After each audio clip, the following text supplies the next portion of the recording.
Hey, hi. How's the Hey, ang- hey everybody. Hi, How you doing, Ryan? I'm doing solid. Well, I'm excited. Tonight is a fantastic topic, to say the least. And this was originally, we should note, the night we were going to do our Marvel Monday. Right, We pushed Marvel Monday back. So Marvel Monday is still happening. We're gonna do Marvel Monday to start off May right. and probably keep it around that date. So just as a heads up for anyone who originally was expecting Marvel Monday tonight, we felt this topic was timely. So we want to make Also, sure I we hit. need more time to play as Rocket and Groot. That's the real reason. Yes, that's a fair reason. Um, but let's talk about our topic tonight, Ryan. Tonight we're here to Yeah, talk about our picks as we're going through our nominee process yeah, as Board Game Geek members, and all of us can be Board Game Geek members. So it's not like it's this, which I think is great about this right. kind of thing. We all can be a part of it as a community. And so we want to talk about those nominees for all these categories. There's some pretty cool categories this year. Yeah, Um, and so, I'm fortunate enough that even, with COVID happening, I was able to play a lot of new release games. There's a lot of online implementations of these games that I've played. And yeah, I'm going to be talking about those games. And I'm well, really I will just excited. well, I will just say I'm excited as well. There's some really great topics. Let's jump right into it though. Let's have some fun. And Mhm. our first topic of the night is going to be best cooperative game. I picked Best that cooperative. topic first because we're a co-op, you know, we're Yeah, working together. we're teaming up. It's a good start, I think. And Yeah, as we talk about this topic, we should note for everyone we're going to be sharing a list of games. It does not mean it's the ones that we both picked. It's a combination of our collective picks correct. from our discussions thus far. Do you want to tease a little bit, maybe what's on your mind, or do you want to go right into these, Ryan? Just jump right in. There's a lot of topics, and let's just jump right in because I want to talk about all these games.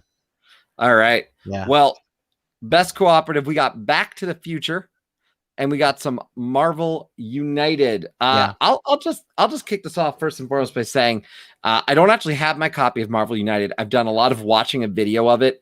My copy, I have no idea where it is or what has happened. I'm waiting in CMON support, so I may not see it for another 6 months. I hope you But see it. Yeah, I hope I see it. But I feel really good about that one. But I want to talk really quick for me about Back to the Future, Back in Time. I borrowed this game from a fellow contributor to this channel. That's Anthony Board Game Dads, and this game is fantastic. I mean, it's just yeah, so fun. You feel like you're part of that story, and it plays very much like I talked about Horrified in the past. Very well, very easy to learn and teach people this game, but it is just one of those games you have a blast playing and you want to go back and play it again, even though you yeah. know some of the things you're going to see. And to me, that's what makes a great co-op, my willingness to want to go back to it. I mean, to really talk deep dive into this guy, Back to the Future, Back in Time, is Back to the Future Part 1 in a box. It It's is. all the events. You're trying to make your parents fall in love and get all the time machine parts and make sure you still exist and go back in time. And it's so well done. They did such a great job with getting that feel. And it's a difficult co-op compared especially to like Horrified. It's a lot tougher to actually win Well, this game. whenever, as I like to say, Donald Trump wannabe pops in on his dice, it Oh, like fifth cannon. yeah, I always make that joke only not because he was president actually, but because of the fact that he just looks like Donald Trump in that second movie. Yeah, But it's hilarious to me when his dice rolls. I'm like, oh come on, like not Biff. yeah, So you're those Biff constantly dice moving suck. around. Yeah, Yeah, yeah, but it's and great. that is luck. That is luck. So there's luck. There's bad luck in this Yeah, game. It's and I'm hard. very critical about intellectual property board games. I've yet to play a really solid Ghostbuster game. So, Yeah, and Back to the Future though, nailed it. They did such a great yeah. job with it. So, For those listening, tell us what you think for co-op. I do see that Ryan, our buddy Ryan, has chimed in and say Gloomhaven, Jaws of a Lion for me. okay, But we I'd should like speak to. to that. I have to chime in about Gloomhaven because that is the one thing I'm purposely not putting on my nominees list, and I feel bad about it because, like, look, it's still Gloomhaven. You know what I mean? It's still Gloomhaven. It's just some new scenarios. I don't know if I should really put it on my list because it's a tough decision. Like, Gloomhaven is the best board game I've ever played, and having that in there might take some of the thunder from the newer 2020 titles. You know what I mean? I'm sure it's going to get nominated. But I have not played Jaws of Alliance, so I cannot speak to it. Yeah. But yeah, we are going to welcome anyone who's here, by the way, throughout wherever you are here, whether it be YouTube, Twitch, or Twitter. Chime in on these topics because we want to talk about them with all of you and we want to have a great time. So yeah, we'll go to our next topic though in the meantime, and that is best zoomable game. I don't know. Did you put Win in on this one? So these are games that you have to look closely at. No, I'm kidding. These are games you play digitally online, of course. Yeah, and I just did a video with a great group of folks about games that I never thought would be usable on Zoom, and they've made them zoomable. So yeah. There's some I did not include that they've mentioned, and if they're watching, I'm sorry, I haven't played them, so I can't speak to them all. But let's talk about it. Yeah, we got a few good ones. I see Floor Plan, The Search for Planet X, and Welcome to New Las Vegas. Yeah. For me, I briefly have had a chance to see and play Floor Plan, and I could speak to Welcome to Las Vegas in the sense that it's, if you can do Welcome Home, you can do Welcome to Las Vegas online, over Zoom. But I think Floor Plan works in the same way. Again, anything even involving dice, anyone can have the dice to chuck. So it works really well. And let's just face it, Deepwater Games, when it comes down to it, they know how to make a game that you can play over Zoom, it seems like. So, a Floor Plan for me, I think is an interesting thematic too. This isn't the thematic category, but the idea that you are building a house to fit, the perfect home for someone. Ironically, not your perfect home, but it falls into that same box almost. Yeah. Where you could collectively, put this in a package to, the person buying a new home. It's a roll and write. Yeah. Right? It's a roll and write. It's fun. And roll and writes have just lend themselves to being zoomable. So for me, Floor Plan fit the description. I could talk about a welcome to hybrid like Vegas, but I'd rather speak to something like Floor Plan, which I go back to. I used to, as a kid, get that software where you could kind of build out a home. It was meant intentionally for architects, but I used it for fun. I would find like free versions. So for me, it just reminded me of that. And I think I enjoyed it for that reason. I have to talk about Search for Planet X. I have to talk about this game. This game is pretty solid. I actually did play this over Zoom. And well, it was Discord, but it's the same difference, right? We played it virtually, where I had the camera facing the board. But in this game, you're trying to look for the Planet X, and you're using this app to figure out where in the stars is this planet. And it's like this whole grid thing, and it is so well done. Like, this game came at the right time, honestly, because you could really play this over Zoom with other people, and it works out great because they just print out the sheets on their own, or they could actually use a PDF right on their screen, and then they use their mobile device to actually determine where this planet is, because there's a whole dedicated app to it. It's great. So everyone can use the app, and this is what I did not get a chance to play this. I wanted to. So this might be on my list, but does everyone have to have it? Did the apps need to be synced up, or is it? It's like a room code. I think it's like a specific room code that you type in, and you just basically are one of the 4 players. And if you're playing, you could play in like beginner mode, where you guys get different clues to start off with, so you can narrow things down, or you can go right into expert and have no clues whatsoever. And it's a deduction puzzle, and there's like different logic things, like, if you see an asteroid, that there's another asteroid next to it in another sector. That's like a rule for that, and you can kind of narrow things down. So if you like deduction games, this one's pretty solid. And especially what's great about it too is board games tend to suffer at times with deduction games because someone could screw up a clue. I'm thinking of games like Cryptid, which I love Cryptid. But encrypted, everyone has a specific clue as to where the target goal is, where to go to. And if someone screws up that clue, you know, it's gonna ruin the game. The app takes care of all the clues and make sure you're doing the right thing. Well, I'm glad that you mentioned the potential of that syncing, because just the idea of a room code, which is obviously such an easy thing to do now with an app. Yeah. We see it all the time now. But we do have a comment from Ryan. Great thing about Planet X is you don't necessarily win things if you find Planet X. So that's he learned that the hard way when I played against him. Well, again, keep dropping them. I think Ryan also mentioning a room code. Yes. Let's go. Best 2-player. Yeah.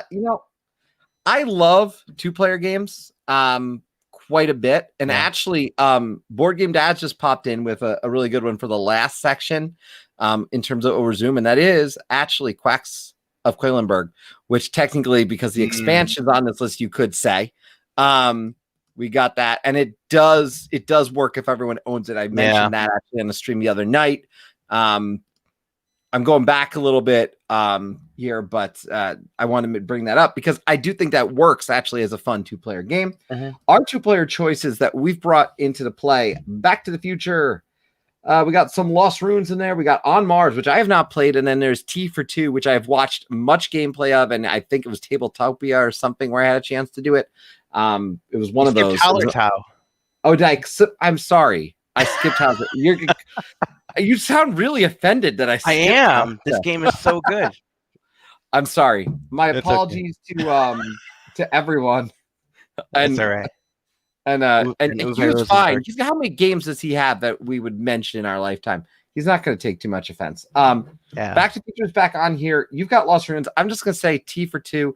I just thought it's just a very good iteration. In terms of a 2-player game, the thematics of this game again connect. I think going off of what you got. What kind of game is it? T for Two. How do I best describe T for Two? I will say in T for Two, and just bear in mind, I'm trying to take it. You're recruiting characters from like Alice in Wonderland. So it's basically dueling over tarts and tea is how Board Game Geek actually describes it. I had a tag up, so I was trying to find where I had put that away. But it's really easy to learn. Master deck. There's a master deck building to it. And it's Alice in Wonderland. So you can easily get it to the table, I think. But it's a fun little game. So, but yeah. And then for me, I don't know. I think when you can get a fun theme in there with something that's easy to teach, I just think it plays well. And I like games in this category, just me personally, what I'm nominating that are actually for 2 or like really focused on 2. So it's no offense to the other ones, but I prefer that. So even if it's not necessarily the best 2-player game, if it's designed for 2, I'm going to give it that only 2 players. I hear you. So that's part of it. Is it the best 2-player? I'd argue other games on here may play better with 2. I've not played Arnic with 2. I can't speak to it, but I like a game that's designed or focused on this playing for 2. Well, I am going to talk about Hallertau because that is that if that gets nominated, that's the one that's going to take my number 1 spot for a 2-player game. Hallertau is a game by Uwe Rosenberg, and it is farming, I guess, but it feels. Believe it or not, this feels very different than a lot of his games. And I played a lot of Uwe Rosenberg games. I love Agricola.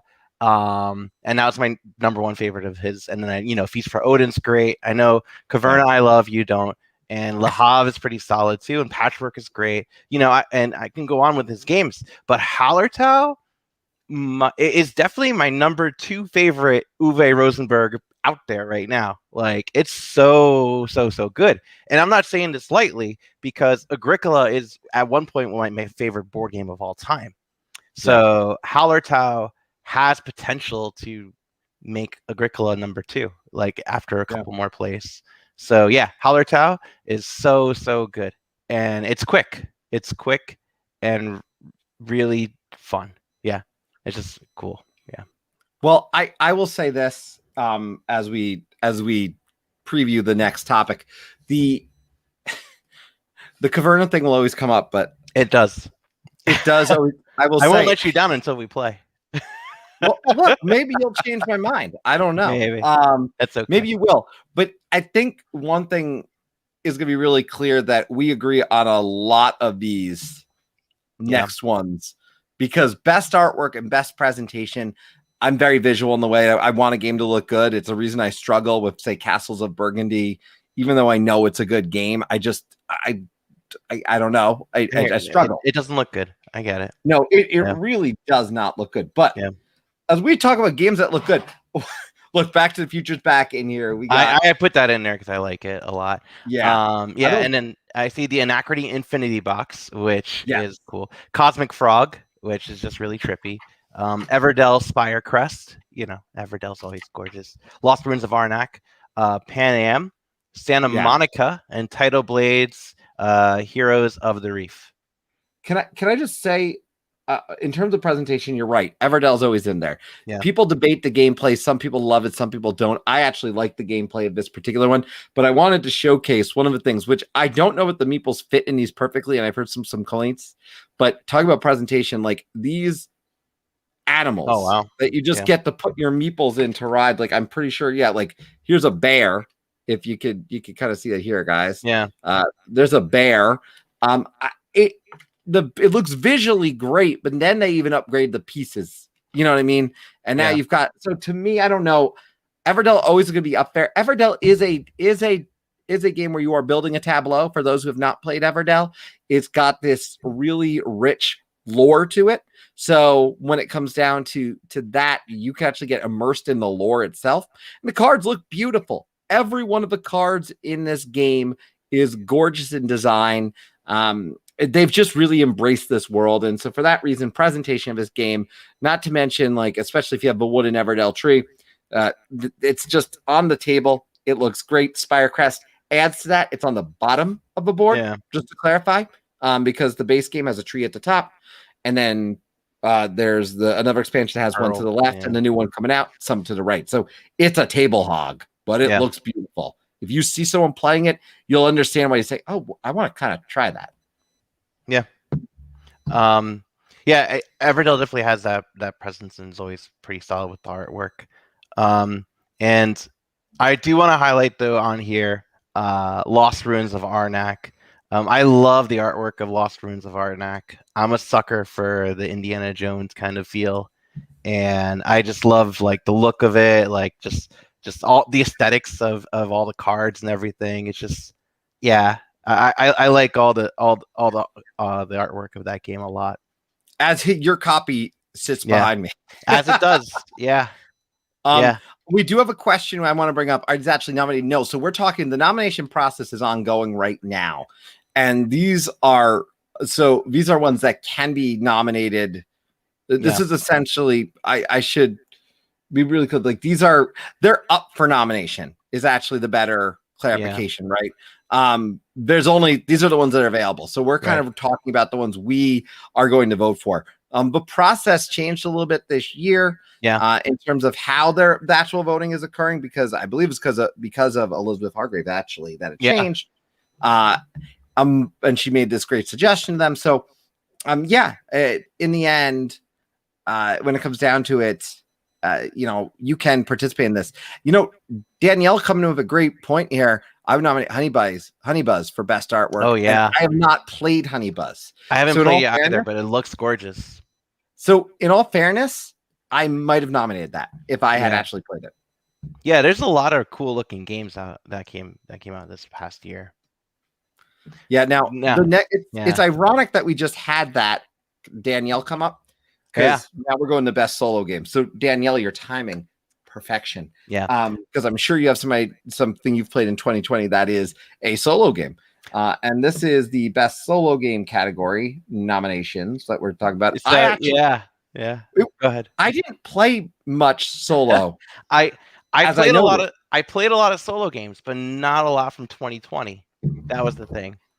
And out of all of them, the one out of the solo games that I played, the only one that I did like solo wise from 2020 was actually Super Skill Pinball. And this game I would only play solo because it's a pinball roll and write. And pinball is not a kind of game where you're really playing multiplayer, you know? Everyone's essentially playing at their own table in this roll and write. And they translate it so well. Like there's like this little ball that goes on your board to different spots, and based off what you roll, you could allocate the dice to go to specific bumpers and all this stuff. And it comes with 4 different tables. And there's a new expansion coming out, I believe, this year that again has just more tables. It's a really cool system, and was really skeptical, but it does feel like pinball in my opinion. Well, we do have a note in terms of the audience here. We got Atlantic Chase, which is essentially simulating a naval campaigns fought between 39 and 42, and it's solo game, obviously. 2-player, 2-player dice rolling. Yeah, is that 2-player and 2-player and solo.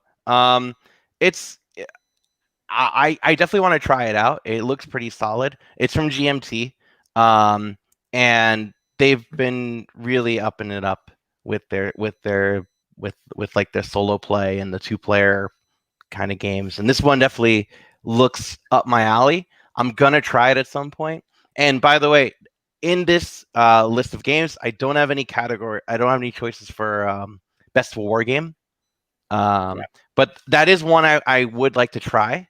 And the other one that I do want to try best war game would be Versailles 1919, which is about the Treaty of Versailles, like setting it up, and basically you get to be a jerk to all the different countries. We do have some other solo choices. Ryan coming in with Under Falling Skies was phenomenal. He says, I was less familiar with that one, so I actually had to double check on that one. I played it. Yeah. What'd you think? I thought it was okay. Sorry. Okay. I played the print and play version. I didn't play the updated one that has the more. So you could have voted for. So you could have voted for the print and play award. Well, the print and play one I believe was 2019. Oh, there you go.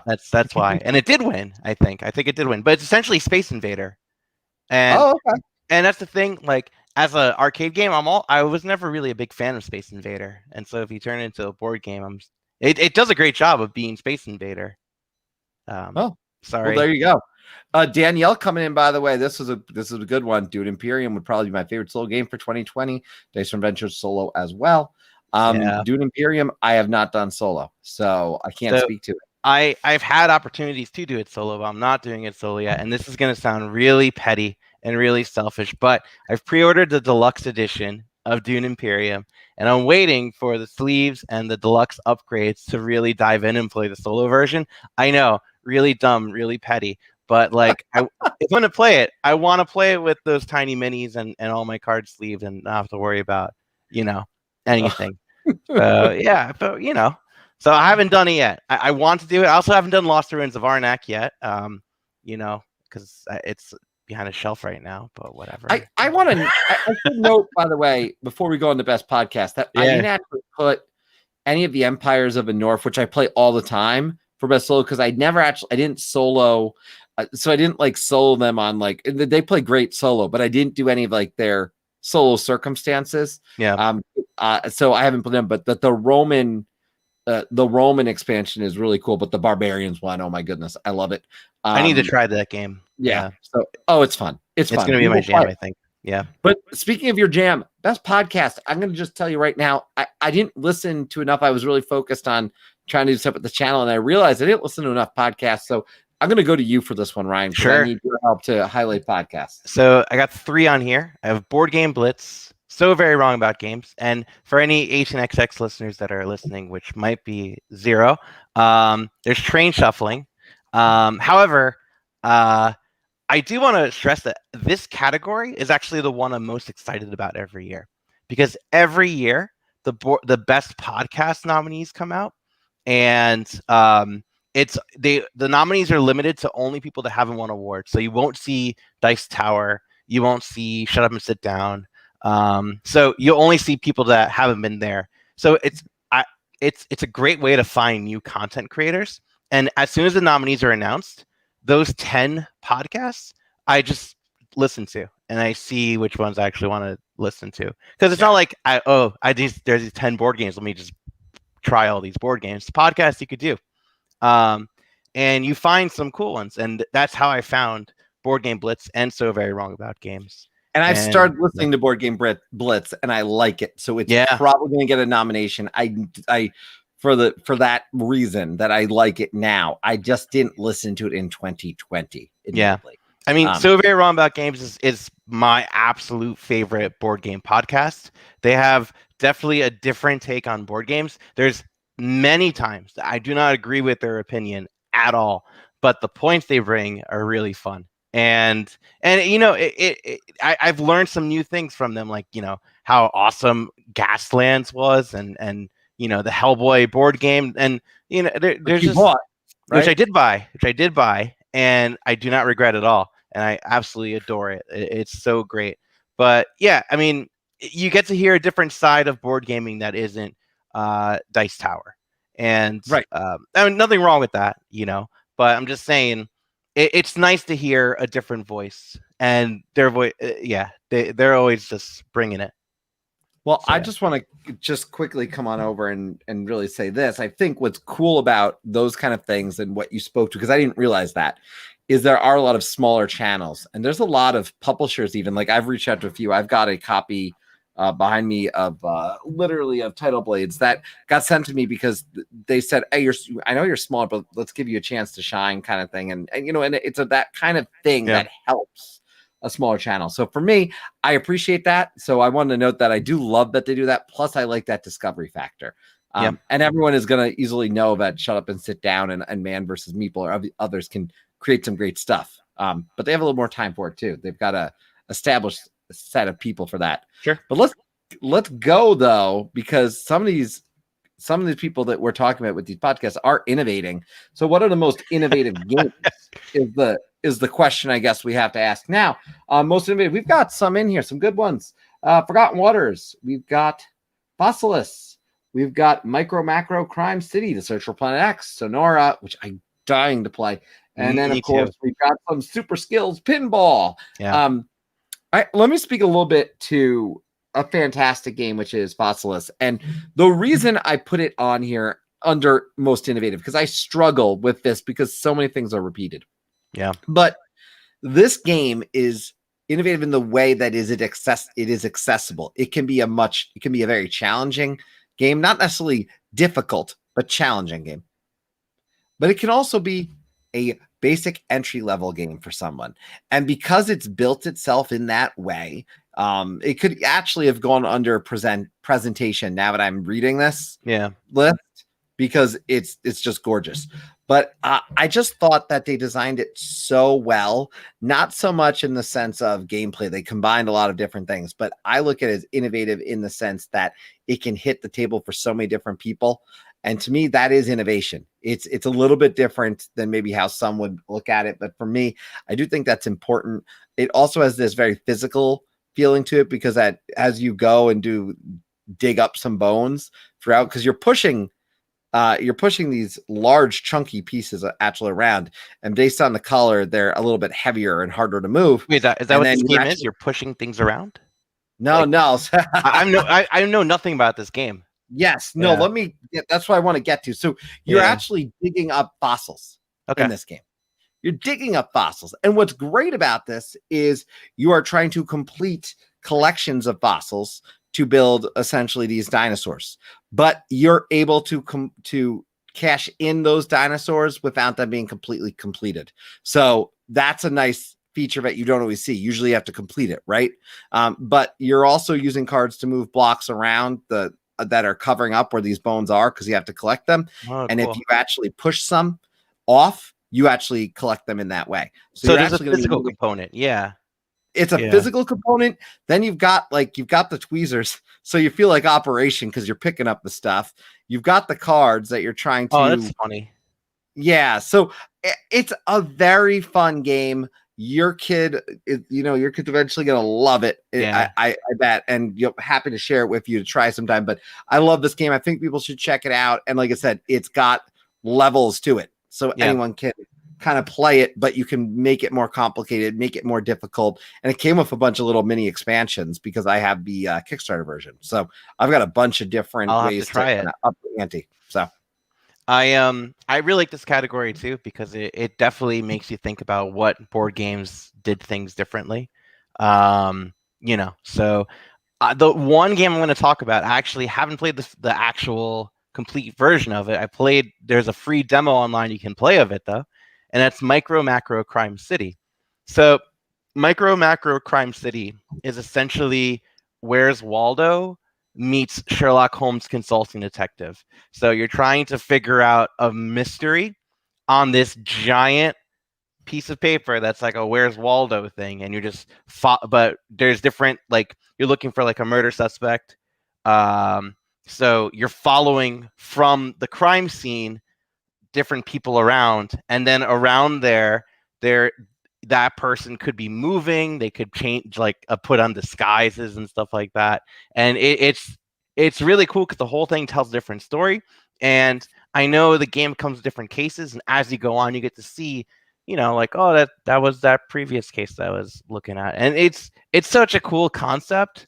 I've never seen a game that's like a board game where it's like, Where's Waldo? And I think it's something I remember seeing at a Time Warp, and I should have picked it up, but I didn't. And then it wasn't there. And the problem, unfortunately, with our local place is with Time Warp, sometimes if it's gone, it may not come back for a while. You got to kind of get it while it's hot. Danielle, by the way, chiming in and saying that Paleo felt pretty innovative to me. It was refreshing to play compared to other games I've played since getting into board games. I don't know as much about that one.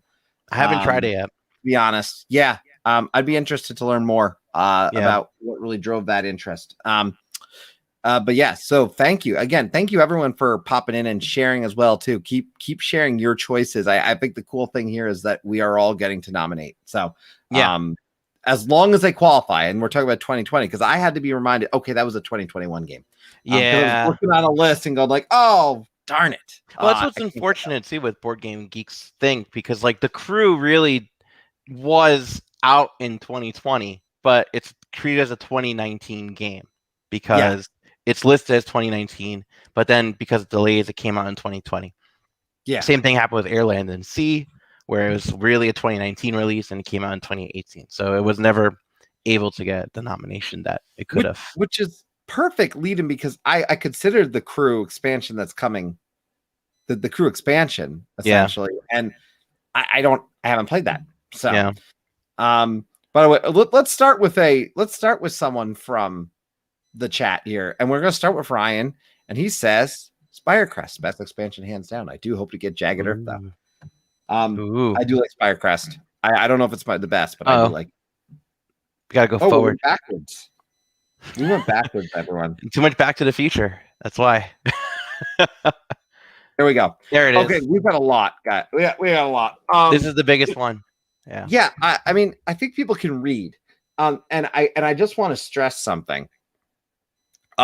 We have bias. I don't know what you're talking about. I think we have a little. I don't know what you're talking about. Yeah. A little bias. Oh man, I could talk about so many of these.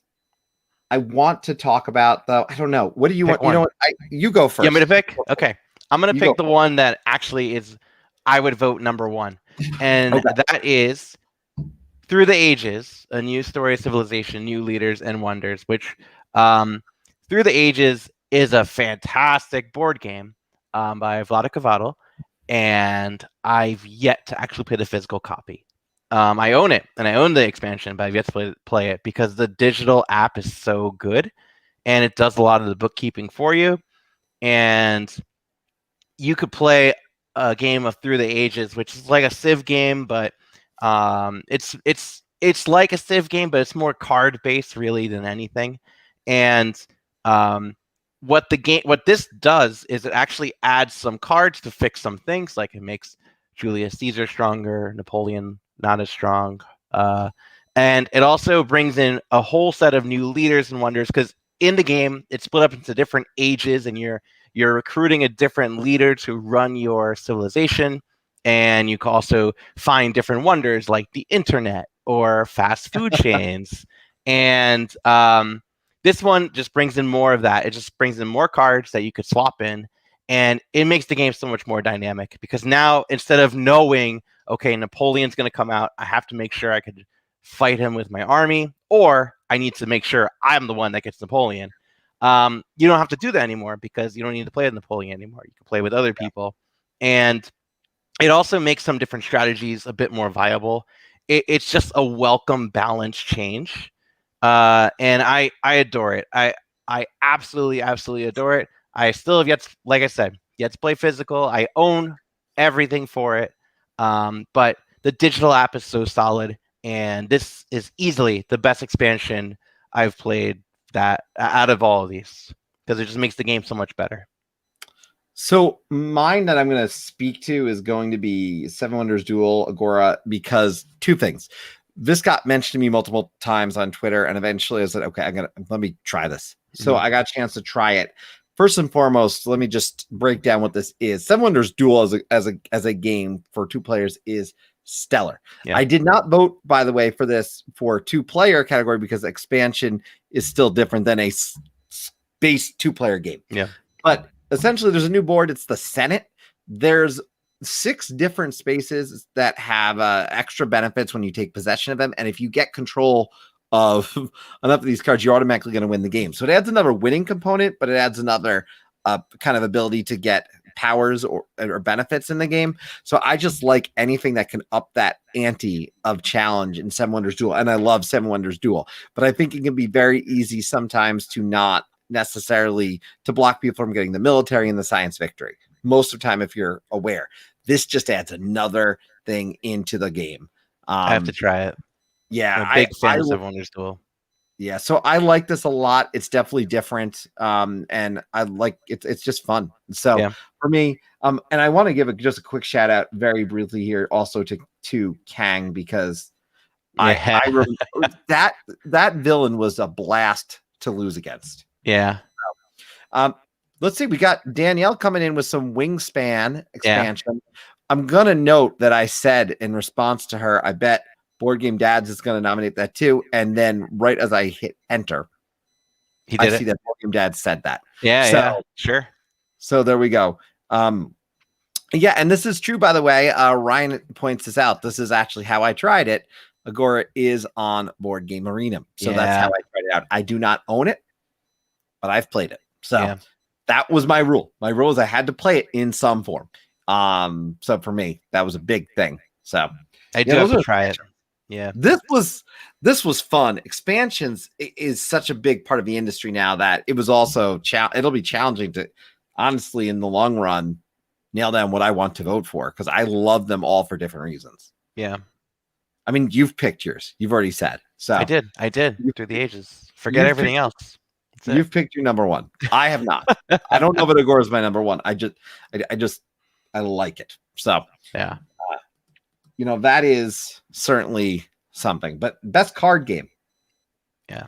You and I do a lot of these, I think. Yeah. But in the long run, I didn't love all the choices this year. I didn't have a game from 2020 that I loved. Marvel United probably is the closest I will have to a pick if I get to play it. And I've not got a chance to play Nidavellir. I know it's on Board Game Arena. I know we're doing no excuse. I'm running at. I don't have an excuse. No, I don't want to play against a stranger. I want to play like with you or someone else. So it's got to be a scheduled thing. So I will talk later about Nidavellir, but I will talk now about Marvel United. First of all, I wasn't expecting much going into Marvel United, and I really enjoyed it. I had a good time. It's a solid co-op. It's light. It's quick. You're in. You're out. What more can, and like it does what it does exactly what it's advertising. And literally, if you watched a video of it and then you watch gameplay of it online, it does exactly what it's supposed to. Yeah. And for me, I would even note that from seeing what people are saying with the, again, I don't have my copy yet, but with the additional expansions, man, it can up the ante a little bit. Oh, I believe that without any doubt. Are you doing X-Men? Because I'm not doing X-Men. I'm not doing X-Men. I'm not an X-Men fan. Like I don't dislike X-Men, but I don't need another I have enough games to play that I'm not going to rush out for another one of those, especially when I still can't hear back about this one. Yeah, there's a current Kickstarter campaign going on for Marvel United with an X-Men theme.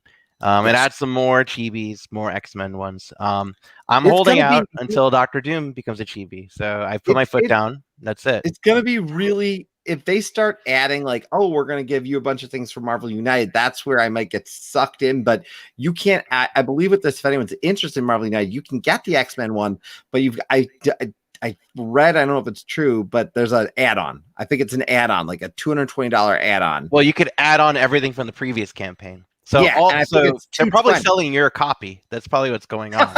You know, they don't have an excuse to not give me my copy, so I'm not too worried. I will get it. Don't worry.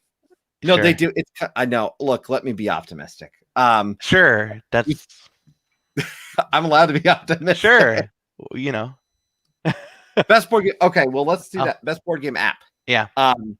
You saw it for a second. I don't know that I don't know how many. Do you have any board game apps that you really? I do, Through the Ages, but that's not not applicable. Yeah, so this one, first and foremost, I have it sitting cartographers next to me. I love this game. Yeah. Love it. I have the expansions coming. I'm so excited. Cartographers, I gotta talk about. If you've heard me talk about Imperial Settlers Roll and Write before, by the way, I'll just say this. It is a fun game. Don't get me wrong, I got it at a discount. I will say it is even better as an app, in my opinion. I think it is in its best form as an app, but I want to talk about Cartographers. The implementation of Cartographers as an app is wonderful. It does not take long to play, but at the same time, I can, have a great game online with it. They have competitive themes where sometimes they're saying, okay, everyone's going to get the same cards. Other times we're going to vary it up. So they've given you all different ways to play with the app online. Yeah. And I just play solo all the time, to be quite honest. It's on my phone. As I'm getting out more and more now, I'm waiting in line for something at the bagel shop because I'm out the door because only so many of us can be inside. Good. I can play this. And if you have not played this, I highly recommend it. If you actually have a Google phone, you can do a thing where you fill out surveys every once in a while, get Google points. And that's how I got it. I didn't pay anything. I just had Google points and I had $5 worth of it. So, nice. To me, really, really fun game. And I play this more than any other game. So for me, easy choice. I haven't tried the digital version. And I know Board Game Dads is writing Wingspan Digital, of course, which I haven't tried yet.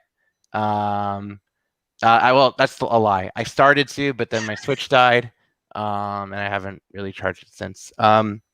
And I know Root was the other big one that came out. That was the big digital app that came out this year. It's likely going to be nominated and could probably win, to be honest. It's probably going to win because I've seen it's well. But I can also see Wingspan winning too.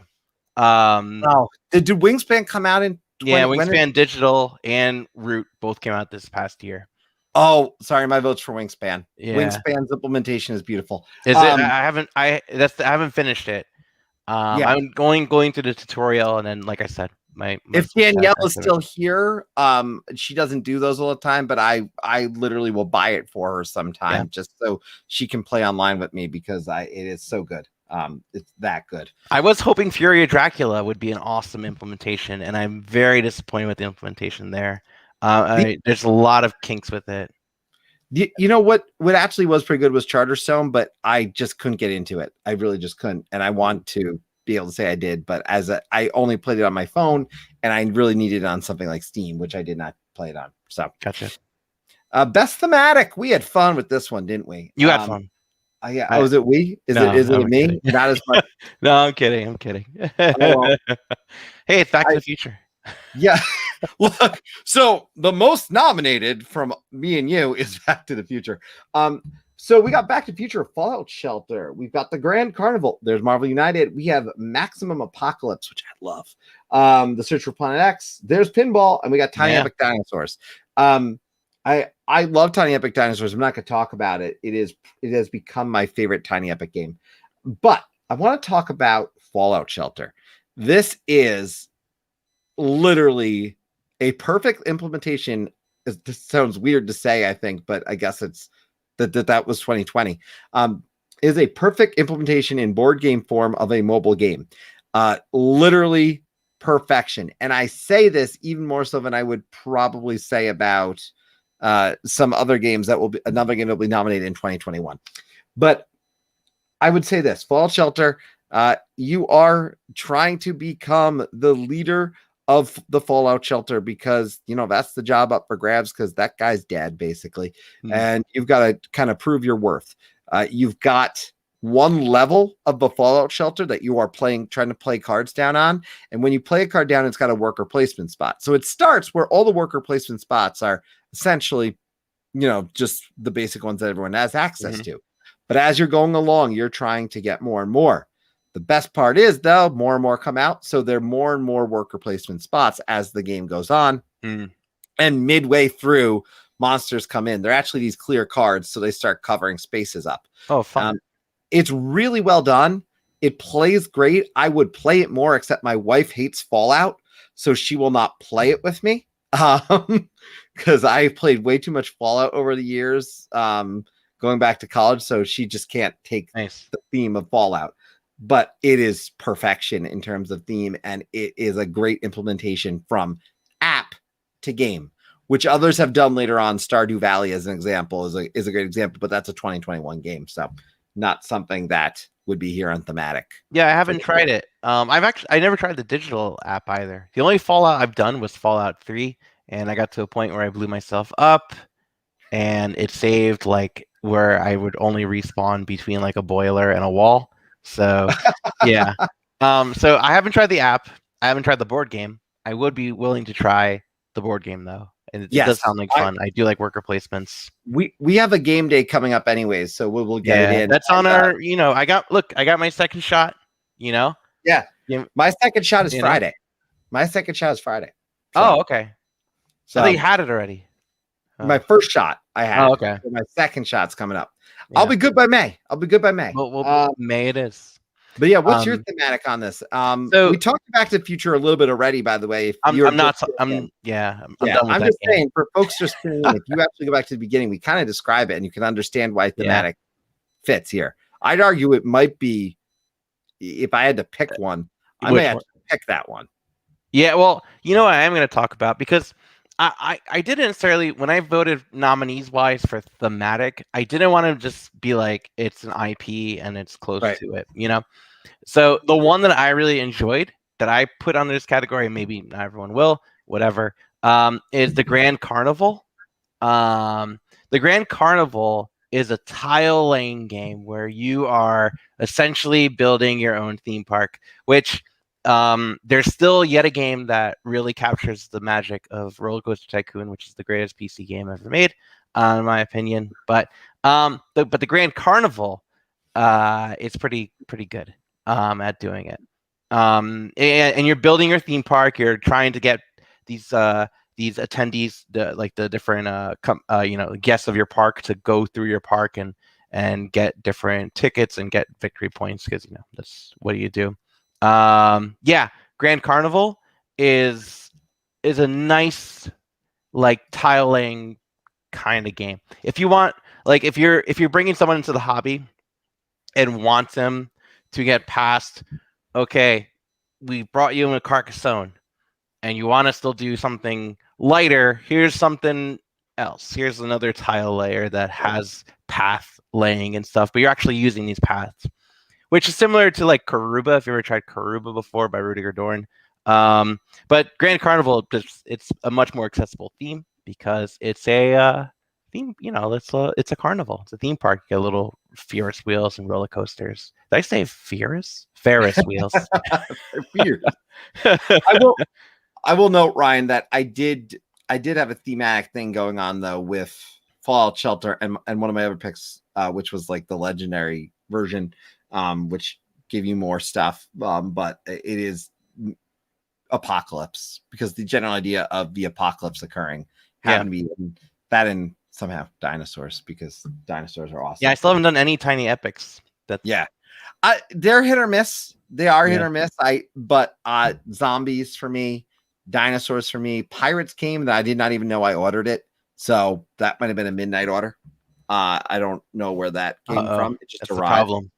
It arrived at my house one day. I was like, oh, I didn't know guess I ordered backed it. this. Yeah.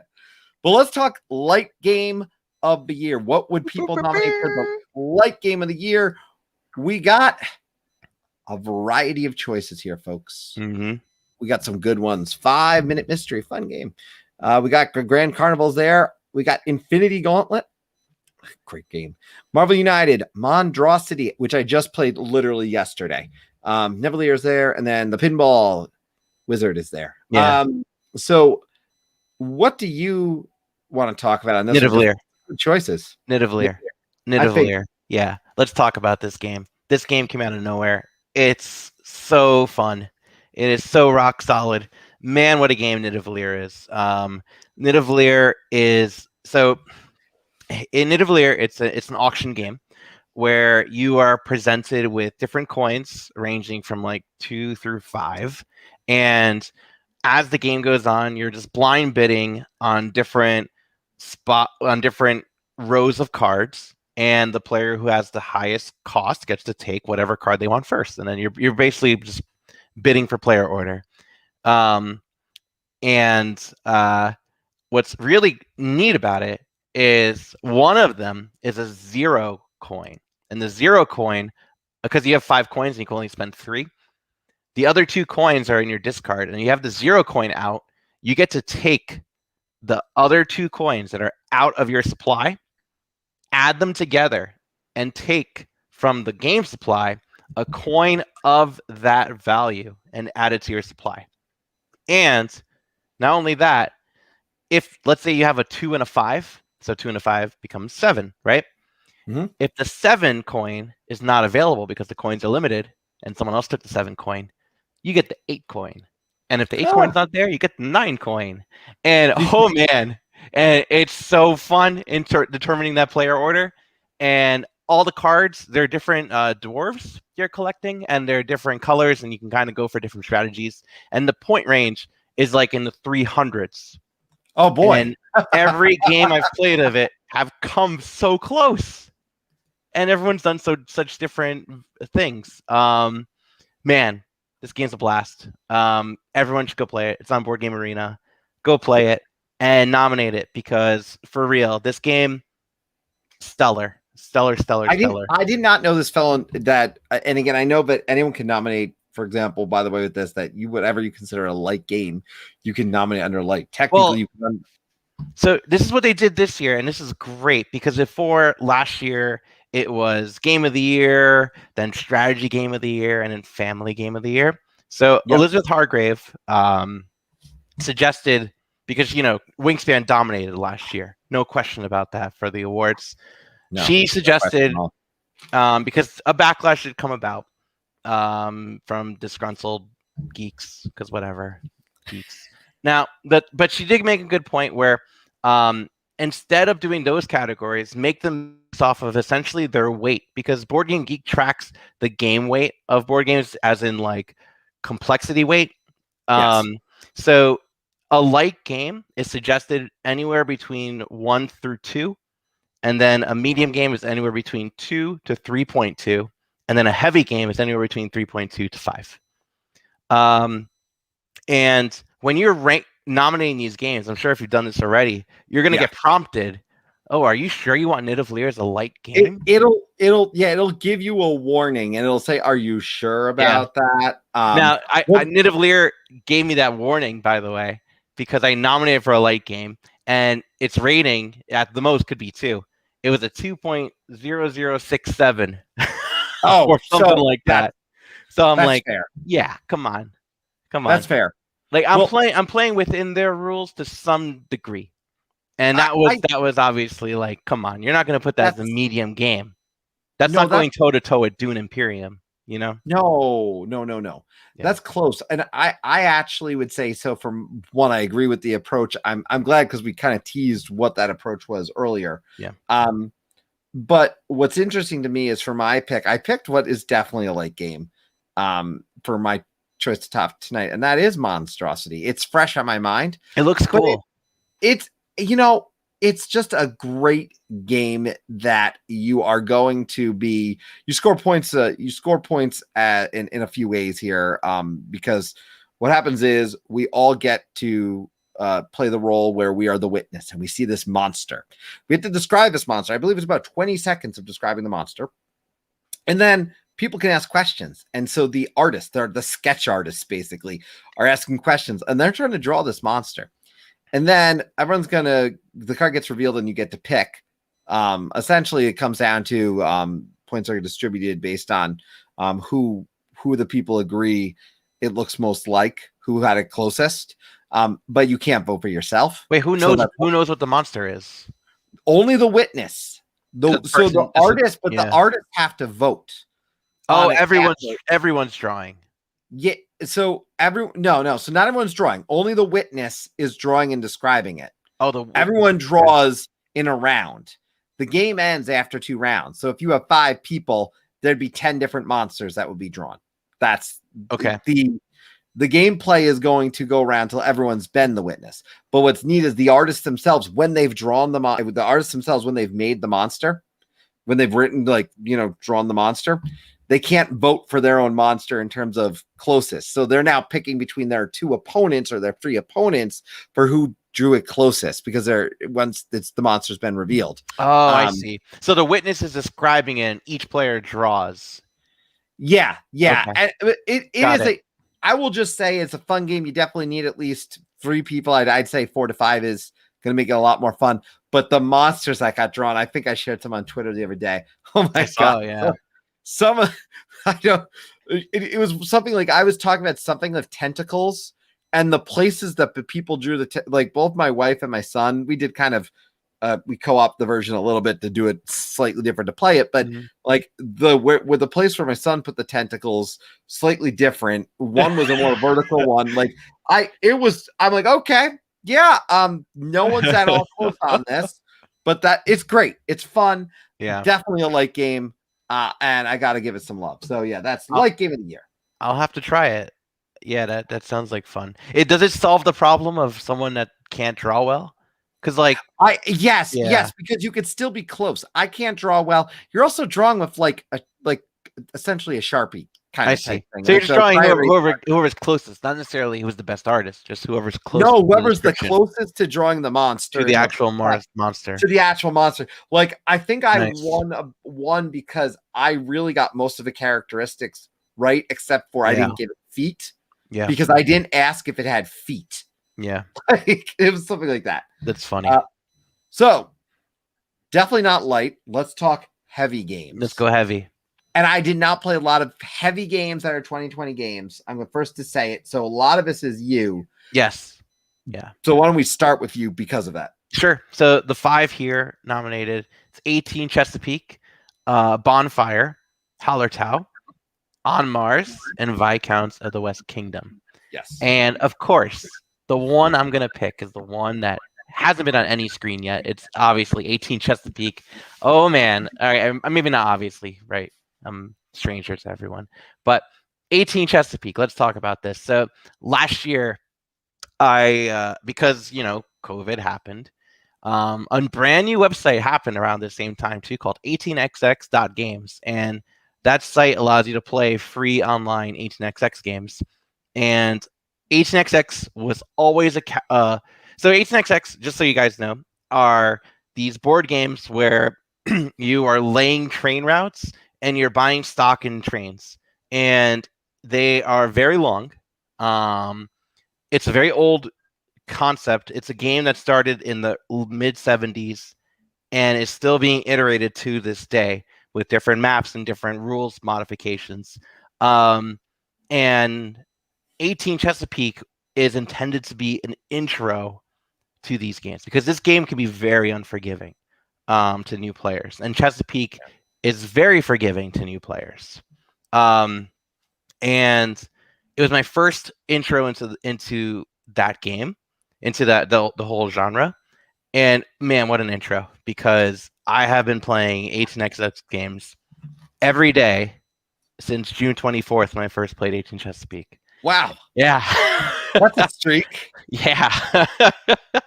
And I've been playing a lot of different ones. Some really heavy ones, some light ones. Light for 18xx, of course. And man, Chesapeake is such a great intro. And I was always terrified. Not terrified, but like, you know what I mean? Like, it's 18xx. Like, these are like if you look at like It these looks games, overwhelming, doesn't it? it looks so overwhelming. It's this board that's just hexagons with different like contrasting colors. right. Yeah. So 1830 is the second ever 18xx game. And Chesapeake is based off of 1830. And let me just like I said, Chesapeake is meant to be more of a forgiving game and an intro to people, because 1830 can be very unforgiving. Gotcha. So anyways, going back to this, 18 Chesapeake is easily my number one pick for heavy game of the year. It's blown me away. I'm still playing 18 Chesapeake. I'm still in a game of it, because you can play asynchronously online. And man, it's been a blast. I'm loving 18xx games. So yeah. Well, I've never played 18x, as we know, but and I don't even know that some might even not say Viscounts is heavy. I didn't play a ton of heavy. This is as close as I got. And I want to talk about Viscounts because for me, well, one, it's a Shem game. I have a shelf of Shem behind me.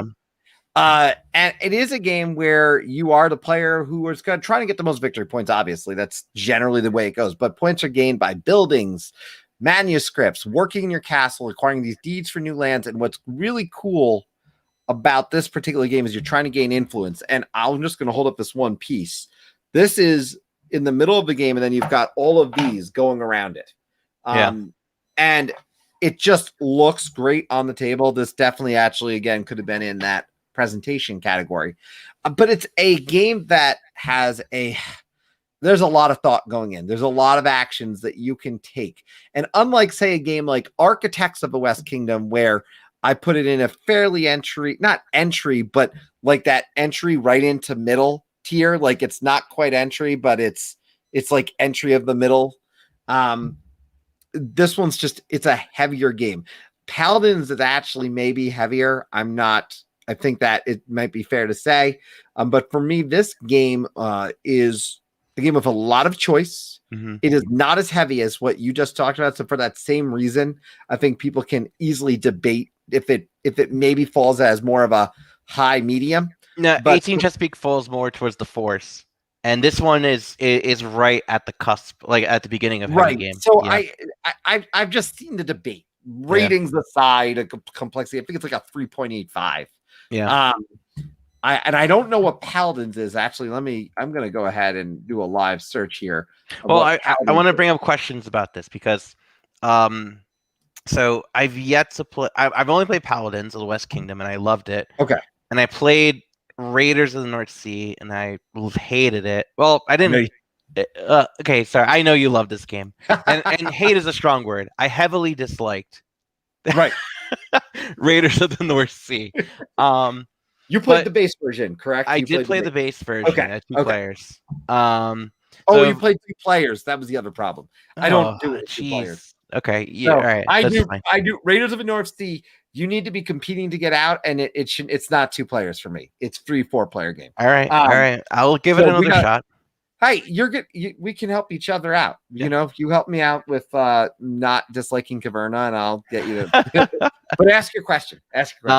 So in Viscounts, I've heard that Viscount is mostly deck building. Is that correct? I think it's fair.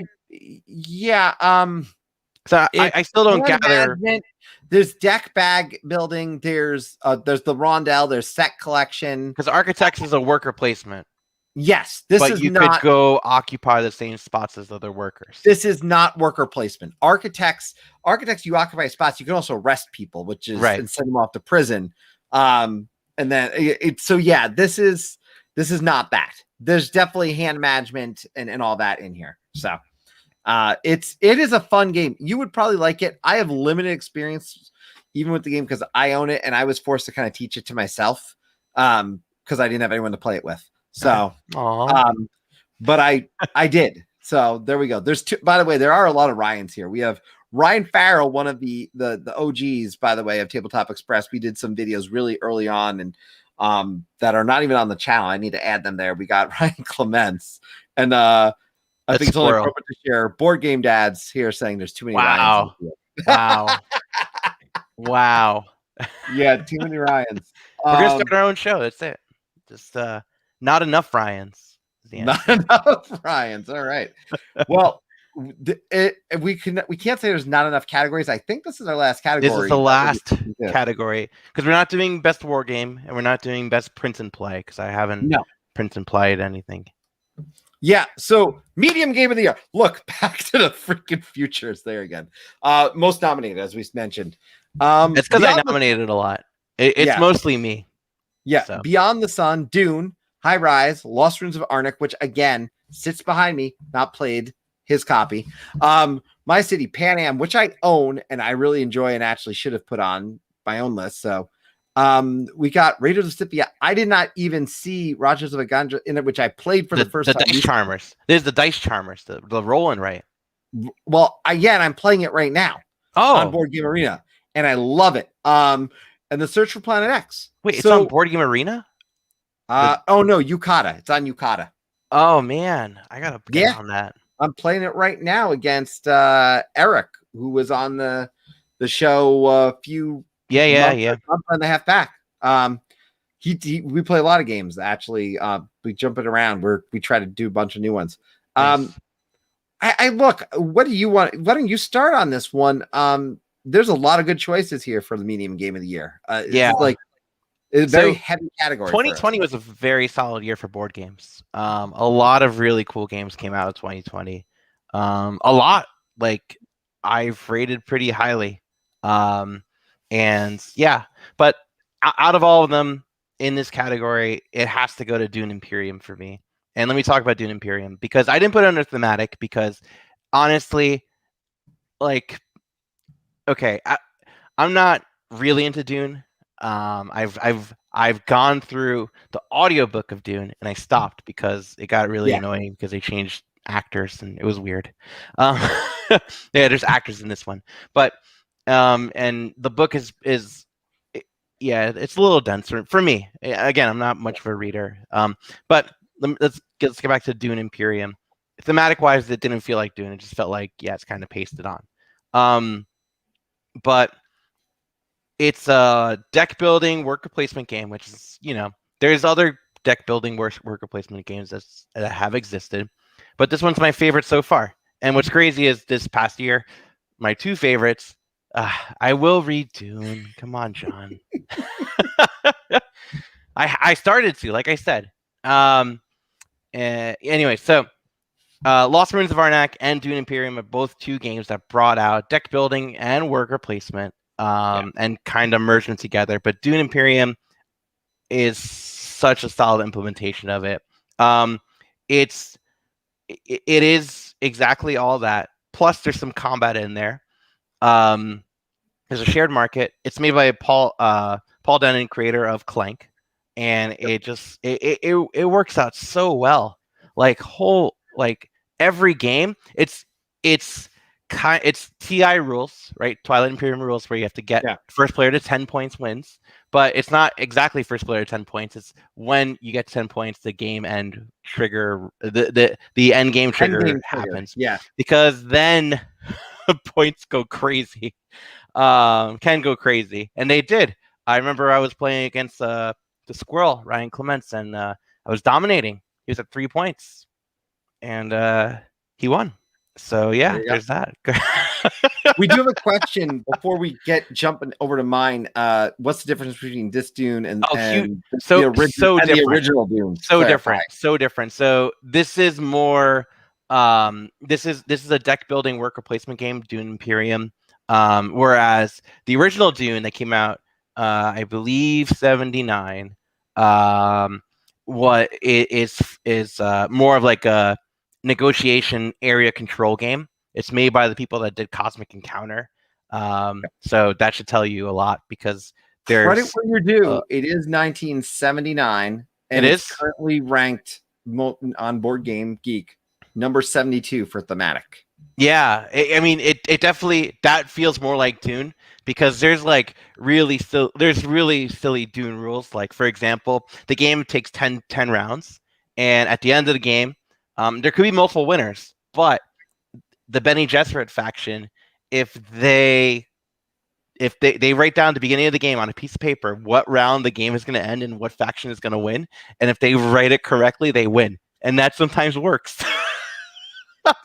And yeah, You're seeing this is I'm like, what? it's a game of backstabbing. It's a game that has a combat dial that was like later refined in Scythe with the whole dial and everything. But Dune Imperium is not like that at all. Dune Imperium is more so you place your workers out, you have these cards, you buy more cards, you add them to your deck. It's it's a deck builder and a worker placement put together. And then there's some combat but there's no area control really. There's some with like the combat, but it's not really area control. As you might be thinking. Can I note that that some of the games we're talking about, there's a reason they weren't in that most innovative to me, because Clank combines a lot of this stuff, and there's a reason the guy behind, the person behind Clank did a great job with this. I will echo. I won't talk about Dune Imperium, but I will say this: I also did not read Dune. Yeah, and I mean, like this game. And I think that's a credit to it is a good game. Yeah. Because I enjoyed it. I know nothing about Dune. I didn't get stuck on anything not that I didn't care, but it's just a good game. I agree with you completely. I want to just point out, because you talked about that one, and that would have been my pick, honestly, as well. And it is my pick. I'm just going to give a brief mention. The dice game that you just talked about, the Raja's Ganges, the Dice Charmers, is a lot of fun. I've only played it the once. I'm still learning it, but it's definitely a great game, worth picking up and trying. But Raiders of Scythia, even though that I have not played this, I have watched so many reviews of it. The only reason I do not own it is I don't feel I need to own that and Raiders of the North Sea with my 2 expansions, because the difference in thematics for me does actually matter, and I love the Vikings. Yeah, but it is a very well done game, and if you don't own any of the Raiders of the North Sea, you might actually really like this, because it implements it all into that one box. It's almost like getting the I'm turning around to have a double check, but I'm looking for the words. The Essential Edition of Viticulture, as an example. It brings all the good stuff in, and so for some people that might be it. I'm just glad to see it there. I'm a fanboy, I'm going to admit it, but this game really fantastic implementation. I know Danielle, who was here earlier, has also raved about her ability to do enjoyment of this game. So I believe it was Danielle who raved about it. So if it's not you, Danielle, and you're here, I'm sorry if I told a fib. But yeah, I just want to give a shout out to it, because I think they did a great job with it. And I've talked to a lot of people about it. Yeah, so I do want to try it. A lot of these games, have been pretty solid. My City is so solid. If you haven't done My City, that's it's a Reiner Knizia game. That's all I need to say, right? And do we need to talk about Back to the Future? I think we can stop with that. But Beyond the Sun, Beyond the Sun's on BGA right now, and that's actually pretty cool how they handle like the tech tree. Pan Am is a great next step after Ticket to Ride for family. Yeah, Pan Am definitely is a next step though, and that I think is actually worth mentioning here, because it definitely ups the ante in difficulty. It's a little bit more challenging, because you're not just trying to make routes, you're trying to make routes in the right space. So when the stocks, like it's really, because when Pan Am comes in to buy, you got to be in the right places. So I think it's a very good implementation of a game. We go back on this thematically to the idea of Pan Am. And I just remember I was watching, I think it was Home Alone, and they're flying Pan Am in that. No, they're flying American Airlines there. Is it American? Pan Am's in the background though. You see Pan Am. Pan Am is visual. Yeah. But they were heavily sponsored by American Airlines. Yeah. In the movie. But Pan Am was like somewhere. Look, I'm not the Home Alone expert. You're more the. It's fine. Whatever. If we're talking about Ghostbusters, I'm coming to you too. That's true. What is it? It only plays 6 players. Are you talking about the Dune Imperium? Dune plays 6 players, and you really need 6 players to have everyone like to be really into it. Dune Imperium plays 2 to 4. It's best with high player counts at 4.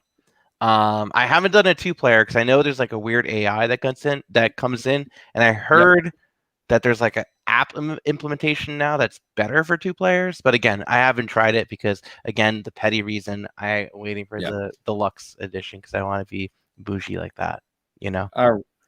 Well, I appreciate you taking time to be bougie here with Yeah, me today. We really appreciate you watching as we talk about some of the potential nominees. We'll come back certainly once we have who they actually are, yeah, and maybe speak a little bit to that. We have moved, as I noted, Marvel Monday, so we'll be talking Marvel Champions. That'll be the first of the month, and probably stick to the first of the month from that point forward, just to make it easy. But we've got some good stuff to talk about. We both need to play a little bit more with Rocket and Groot. I can yeah. tell you, I love Marvel Champions. And if the base game, I think I voted for the base game last year. So I never played it. Yeah, I didn't vote for it last year. I voted for Detective City of Angels. That was my favorite of 2019. There you go. Until. Well, if you have something you'd like to see on the channel, by the way, certainly let us know. I wanted to also take a brief moment just to preview what's coming up on the channel. So if you're still here with us, we do have a conversation with Frank West coming up. That is going to be on the 22nd. That's going to be a great chat on Creators Corner. And then we're going to have the Unsung Heroes of Board Games on I'm April excited for that 26th. And for that, we are going to be talking about underrated board games, in our opinion. And I believe we set a minimum of they cannot be higher than 1,000 at least. That's right. So the Board Game Geek ranking has to be over 1,000. So it can't be in the Board Game Geek top 1,000. And it can't be a board game that came out within the within the last 2 years. So 2019 is the latest.